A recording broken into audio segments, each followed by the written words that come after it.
Hey guys, welcome to today's video. Today we're going to be talking about the difference between good debt, bad debt, and questionable debt. Now, debt is something that most people probably don't want. So to hear the term good debt, they probably don't know what that means. But good debt is debt that produces income. So by having that debt, it increases your income more than the debt is taking away from your income through the amount of the debt and through the interest that debt is collecting.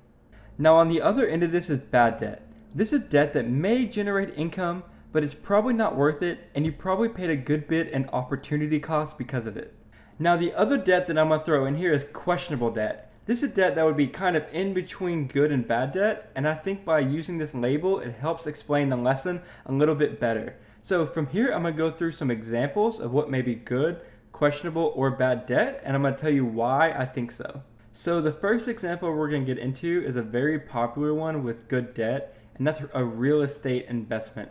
So say you go out, you find a $200,000 house, the mortgage on it would be $800 a month, and you think you can rent it out for $1,000. So you go out and you take out $200,000 in debt. The mortgage every month is $800, but you find renters and they pay $1,000. So while, on paper you just went $200,000 into debt, this wouldn't be good, but this debt is generating income. So that's why this would be good debt.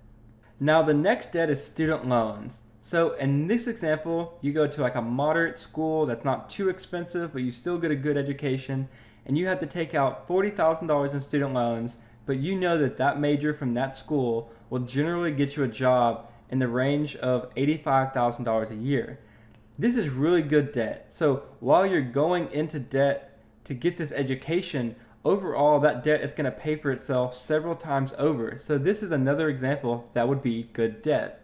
This next example is student loans as well, but in this example you take out $85,000 in student loans from a school and a major that generally produces a job of around $36,000 a year. Now while this is not amazing, it still did generate income and you still did get an education. However, there might have been a cheaper school you could have gone to, or there might have been other ways that you could have received this education, and it's going to take a very long time to pay off this loan off, especially at that income.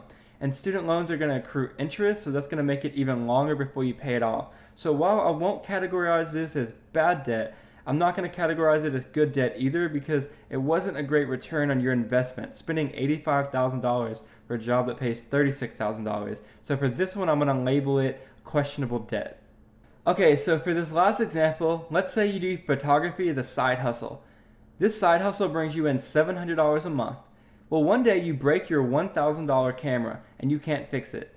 So you ask yourself, should I go and put a $1,000 camera on my credit card so I can keep having this money come in every month? Or should I just quit the side hustle? Well, of course you should go put it on your credit card and pay it off over time so you can keep generating that income. If you're generating $700 a month from a one-time $1,000 investment, and that camera will ideally last you at least a few more years if you don't break it, of course, well, of course you would do that. So good debt is debt that's bringing in income. It's a great return.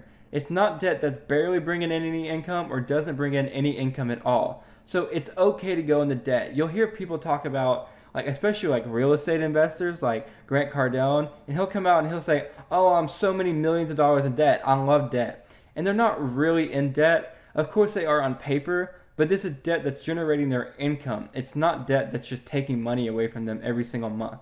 It's creating income opportunities that weren't available before without that debt. So debt has a cost, and it might be interest. But if you're making more from using that debt than whatever the interest is, then that is good debt. I hope I've gotten the point across. I hope I'm not coming off redundant, and I hope you found this video interesting.